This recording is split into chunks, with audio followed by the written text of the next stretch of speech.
So hello everyone, welcome back to my YouTube channel. I hope everyone's doing so well and having a lovely day as always. I'm coming back today with a bit of a different video to what I usually do. I'm still talking about fashion, but I'm talking about fashion magazines instead of clothes. And the reason that I was inspired to talk about fashion magazines today is because recently, just over the past few days, literally, I have set myself the goal of reading in the morning. So instead of waking up and going on my phone, I've decided to read for an hour, and I'm not reading books or fiction, but I'm reading the news and also fashion media. And obviously I'm doing that just to stay more up to date on what's going on in the world and also stay up to date on what's going on in the fashion world as well. And in doing this and in setting myself this goal, I've recently come across some new fashion publications, some niche independent magazines that I'm just finding so cool and I'm also getting so much inspiration from. So I thought it'd be nice for today's video if I just compiled this list and shared them with you, because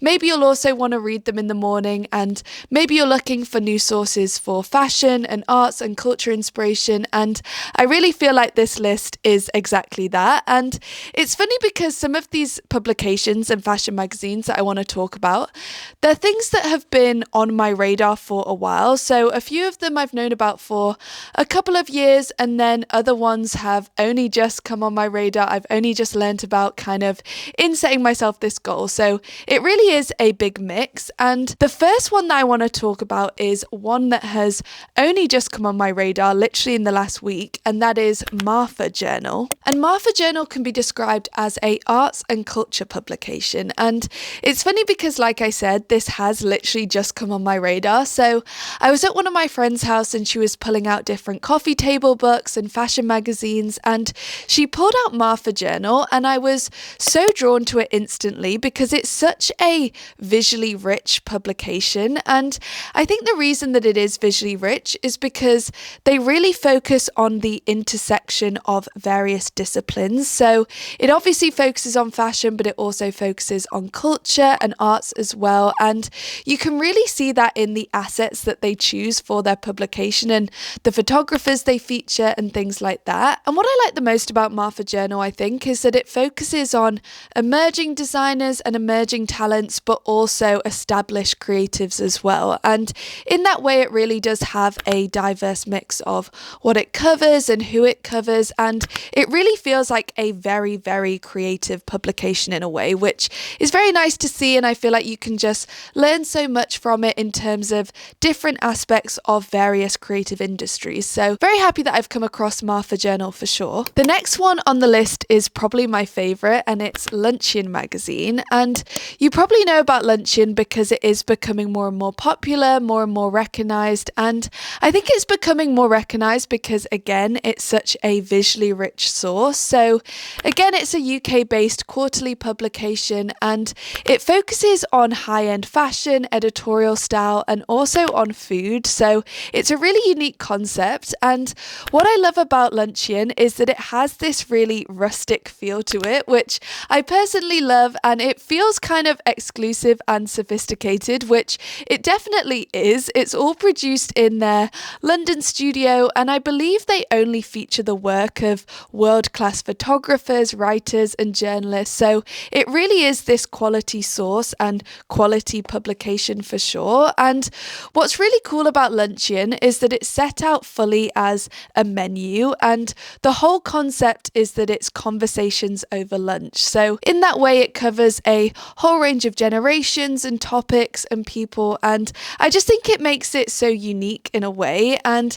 personally, I just love it because I think it's so rustic, it's so sophisticated, it's so artsy, and I would just love to have these publications in my house dotted around everywhere. So I really do love Luncheon, and it's something that I am wanting to read more and more of. I want to start collecting them, so definitely one to check out if you don't know them already. Then the next one, again, is a bit more of a sophisticated option rather than just your typical hype or trend fashion magazine, and it's Vestige. And Vestige is really interesting because it's more of a academic source. So it doesn't just showcase clothes and fashion, but it really analyzes fashion as a cultural phenomena. And it's really interesting because it's a publication that mixes fashion theory with culture, history and society, and it also combines scholarly articles. It mixes them with fashion fiction, non-fiction, poetry and visuals. But the coolest thing about Vestige is that each issue that they do has a different theme, so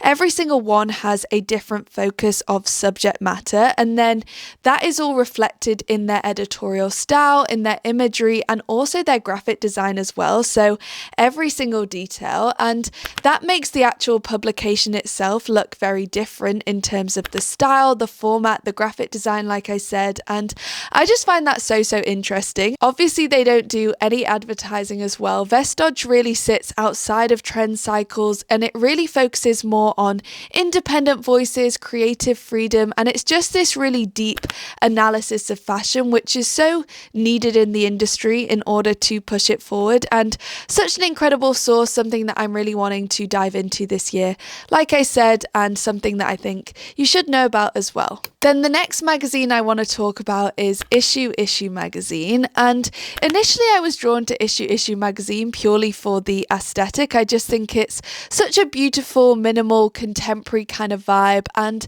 it was started by Freya Weiser and it's a Copenhagen-based publication, and Freya is this incredible creative director and photographer, and she obviously runs Issue Magazine, but then it has a load of contributors to it as well. And the reason that I wanted to spotlight Issue in this list is because personally for me it just really feels like it's the future of where fashion publications are going, and I say that because it really is a publication that takes the best of the past but celebrates it in a really contemporary way. So it obviously is this very highly curated mix of archival material, archival references, or very small high quality brands, and then it's obviously packaged up in this very minimal chic way, and I just think that's so where we're up to in fashion. It's so the trend that people are into in terms of how people are dressing, in terms of branding, and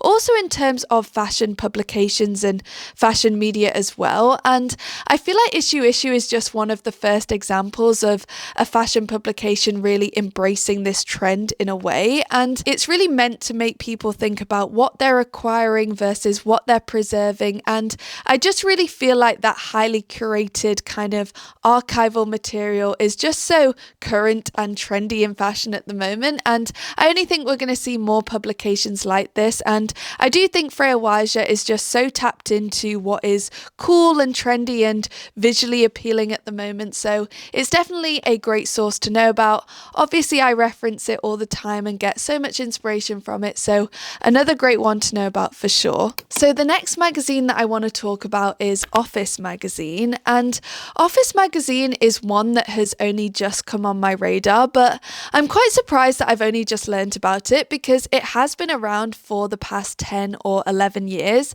I think it was started in 2014 in New York, and it started as a print first publication, but by this point it's really a global media network, so it really has grown so much in not that long amount of time, to be honest. But basically it was started by two friends in New York because they were not that happy with the media and the fashion publications that were available to them, and they wanted to create something a bit more unconventional, a bit more underground, that really focused on art and culture and fashion in a bit more of a contemporary way. And the reason that I love Office now is because obviously it does focus on hype news, hype trends, but it also focuses on high fashion and up and coming designers as well. And in that way, it's a great online resource to really expand your knowledge, not only of fashion, but also of music and art. And if you are wanting a source to really investigate different creative disciplines, then I feel like Office is just a great resource for that. And you can literally flick from reading some hype trends to fashion week coverage to music to art. So it's a great online source and really can't recommend it enough.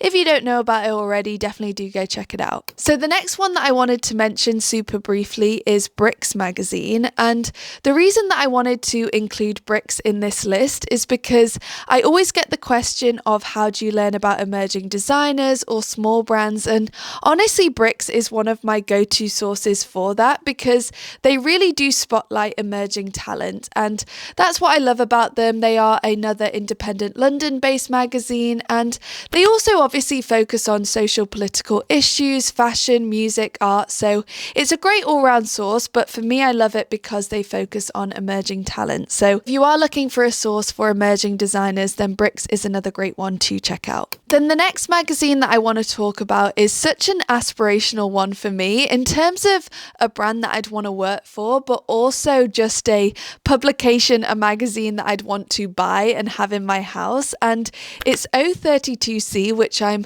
sure you've heard of or I'm sure you know about. And it's been around for quite a while. So it was started in 2000 in Berlin. And since then, it's really evolved into a brand in itself rather than just a magazine or fashion publication. And it's a brand because now they do events and they also have a ready-to-wear fashion collection.